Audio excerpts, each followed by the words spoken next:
Indigo flight में air hostess से छेड़छाड़ करने पर मुंबई पुलिस ने गुरुवार को स्वीडन के एक नागरिक को गिरफ्तार किया। उस पर आरोप है कि उसने नशे की हालत में एयर होस्टेस का हाथ पकड़ लिया। फिर क्या हुआ, देखते इस रिपोर्ट में। इंडिगो फ्लाइट में एयर होस्टेस से छेड़छाड़ करने पर मुंबई पुलिस ने स्वीडन के एक नागरिक को गिरफ्तार किया। उस पर आरोप है कि उसने नशे की हालत में एयर होस्टेस का हाथ पकड़ लिया। रोके जाने पर उसने एक यात्री के साथ मारपीट की और जमकर हंगामा किया। यह घटना बैंकॉक से मुंबई आ रही 6C1052 इंडिगो फ्लाइट में हुई। फ्लाइट लैंड होने के बाद स्टाफ ने आरोपी को पुलिस के हवाले कर दिया। बाद में उसे अंधेरी कोर्ट में पेश किया गया, जहां से उसे जमानत मिल गई। पुलिस ने उसके खिलाफ चार्जशीट दाखिल की है। आरोपी की पहचान 63 साल के क्लास एरिक होराल्ड जोनासम के रूप में हुई है।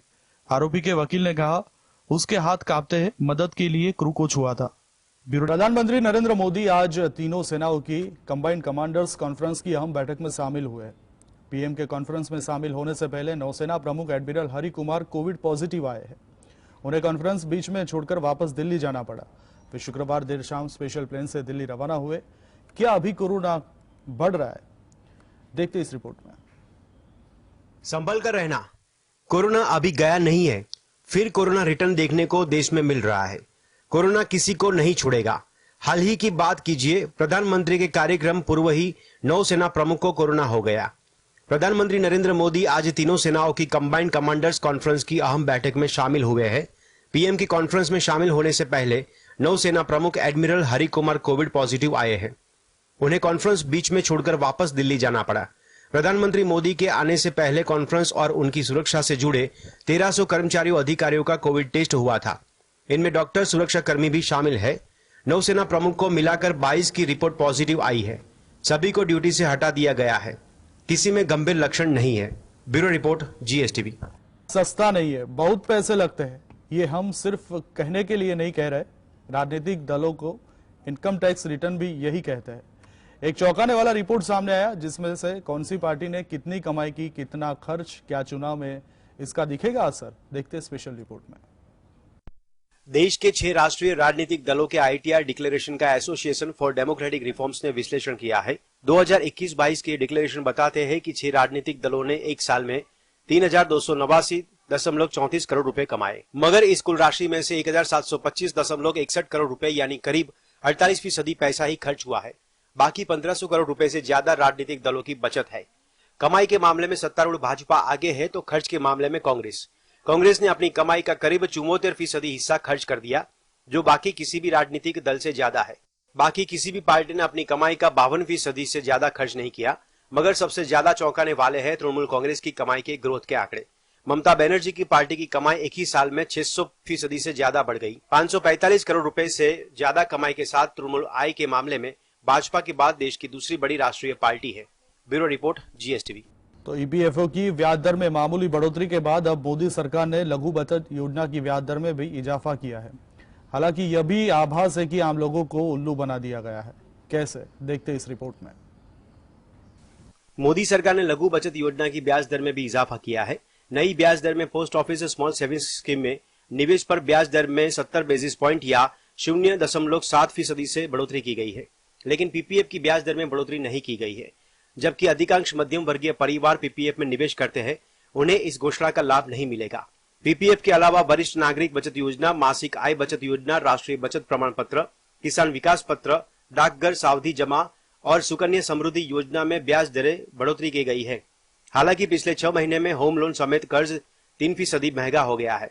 इससे मध्यम वर्ग पर बोझ बढ़ा है। इसके विरुद्ध बचत करने से कोई लाभ नहीं होता। Bureau report, GSTV। को नीता मुकेश अंबानी कल्चरल सेंटर का आगाज हो गया। इस दौरान देश विदेश के कलाकार, धर्मगुरु, खेल और व्यापार जगत की जानी मानी हस्तियां मौजूद रही। उद्घाटन समारोह की मेजबानी रिलायंस फाउंडेशन की चेयरपर्सन नीता अंबानी और उनकी पुत्री ईशा अंबानी ने की। मायानगरी मुंबई में शुक्रवार को नीता मुकेश अंबानी कल्चरल सेंटर का आगाज हो गया।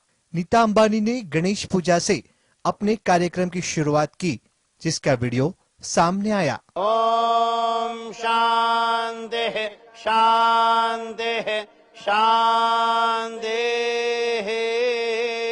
या देवी सर्वभूतेषु लक्ष्मीरूपेण संस्थिता नमस्तस्यै नमस्तस्यै नमस्तस्यै नमो नमः। जय गणेश जय गणेश जय गणेश देवा जय गणेश जय गणेश जय गणेश देवा माता जानकी पार्वती पिता महादेवा हर हर महादेव हर काशी विश्वनाथ महादेव की जय। जब कार्यक्रम की शुरुआत के बाद नीता अंबानी ने बेहतरीन परफॉर्मेंस से लोगों का दिल जीत लिया। रघुपति राघव राजा राम सॉन्ग पर भारतीय संस्कृति को प्रदर्शित करते नृत्य परफॉर्मेंस नीता अंबानी ने किया। रघुपति राघव राजा राम पतित पावन सीताराम सीताराम सीताराम भज प्यारे तू सीताराम। कार्यक्रम के दौरान नीता अंबानी ने कहा, कल्चरल सेंटर को मिल रहे सपोर्ट से मैं अभिभूत हूँ। यह दुनिया की सर्वश्रेष्ठ कल्चरल सेंटर्स में से एक है। यहाँ सभी कलाओं और कलाकारों का स्वागत है। यहाँ छोटे शहरों और दूर दराज के युवाओं को भी अपनी कला दिखाने का मौका मिलेगा। मुझे उम्मीद है कि दुनिया के बेहतरीन शो यहाँ आएंगे। मुकेश अंबानी ने कहा, मुंबई के साथ देश के लिए भी यह कला का बड़ा सेंटर बनकर उभरेगा।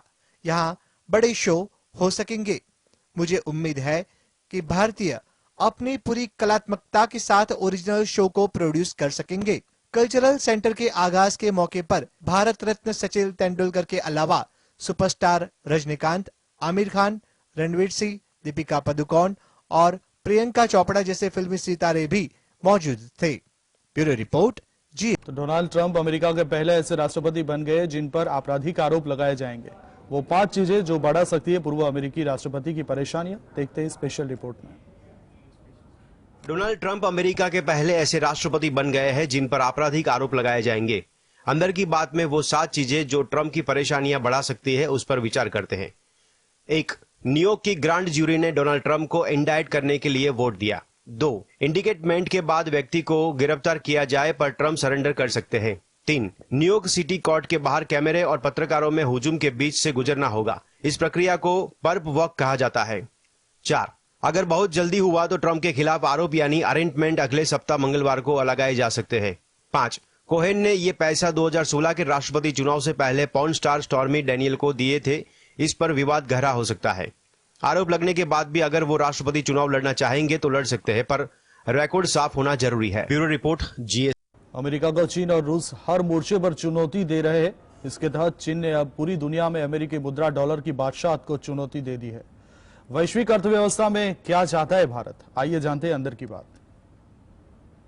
अमेरिका को चीन और रूस हर मोर्चे पर चुनौती दे रहे हैं। यूक्रेन पर रूस के हमले के बाद चीन और रूस की जुगलबंदी और बढ़ी है। चीन और रूस अमेरिका के दबदबे वाली विश्व व्यवस्था को खारिज कर बहुध्रुवीय दुनिया की बात कर रहे हैं। इसके तहत चीन ने अब पूरी दुनिया में अमेरिकी मुद्रा डॉलर की बादशाहत को चुनौती दी है। कहा जा रहा है कि अब मल्टीपोलर वर्ल्ड यानी बहुध्रुवीय दुनिया में मल्टीपोलर करेंसी भी होंगी। भारत भी चाहता है कि डॉलर से अर्थव्यवस्था की निर्भरता कम हो और स्थानीय मुद्रा में व्यापार को बढ़ावा मिले। पिछले साल भारत और रूस के बीच व्यापार 31 अरब डॉलर का रहा था। यूएई भारत का तीसरा सबसे बड़ा ट्रेड पार्टनर है। भारत यूएई दोनों देशों में 18 फरवरी 2022 को कॉम्प्रिहेंसिव इकोनॉमिक पार्टनरशिप एग्रीमेंट हुआ था। इस समझौते का लक्ष्य दोनों देशों के द्विपक्षीय व्यापार को 100 अरब डॉलर पहुंचाने का है। Bureau report GSTV।